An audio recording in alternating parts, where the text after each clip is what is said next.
Hi. Since I've been keeping an eye on the coronavirus numbers, I decided to put together a little report just to give you a sense of what's happening in the world. So overall, things are going on a very good trend. It looks like social distancing is having its effect in most of the major countries that are afflicted right now. In the US today, they had 30,000 new cases, down from a high of 34,000 2 days ago.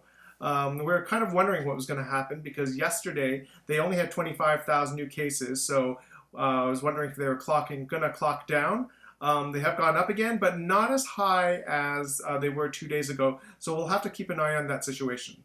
In the rest of the major countries, there is a slow but steady trend down as the number of new cases continues to drop in each of them.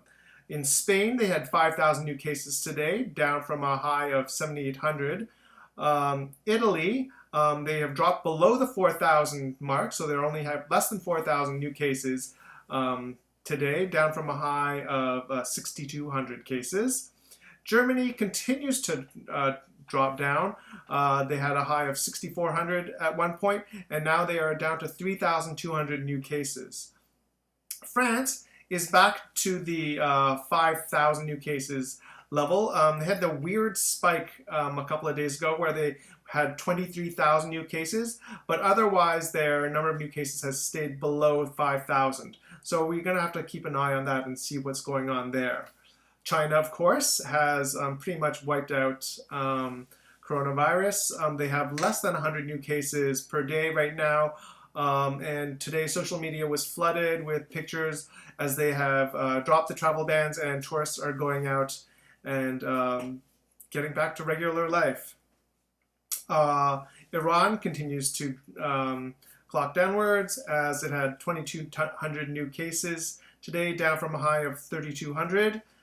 In the UK, the number of new cases is also decreasing, with only 3,800 new cases today as compared to their high of 5,800 new cases. And Turkey is holding steady at around 3,000 new cases per day.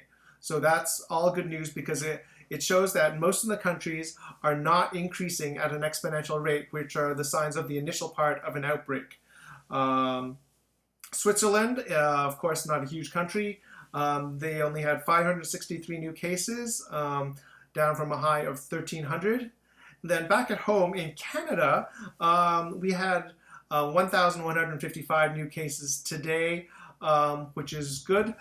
We seem to be hovering or alternating between like around 1,000 new cases and 1,500 new cases. So as long as the number of new cases does not continue to go upwards, showing that we're still in that exponential curve, we seem to be flattening that curve really, really well. So those are the major countries right now that are affected. Some places to watch out for, however, are Russia, India, and Pakistan. Those countries all seem to be in the initial stages of the outbreak and have not gotten it under control yet. I mean, Russia only has a total of 6,000 cases at this point. But they did increase by 954, which is an 18% increase. So if that continues, then we'd have something to watch out for there. India, which up till now has had a pretty good record, surged by 1,000 new cases. The reason it's significant is because they only had 3,000 cases before today, or 3,000 documented cases before today. So that represents a 33% increase, which is a significant relative increase. Although, again, their numbers are still relatively small, being less than 5,000 people infected. And given that its population is huge, it doesn't actually represent a large percentage of the population. However, that amount of increase in one day could signal a danger sign there. Pakistan also registered a significant relative increase. They had 600 new cases today, up to 3,700. And for them, that represents about a 20% increase. So to me, that seems to indicate that those three countries are still in the initial parts of the outbreak, and so they're still struggling to get it under control. However, their numbers are still relatively low, So we'll have to keep an eye on that situation. Anyways, that's the update for today.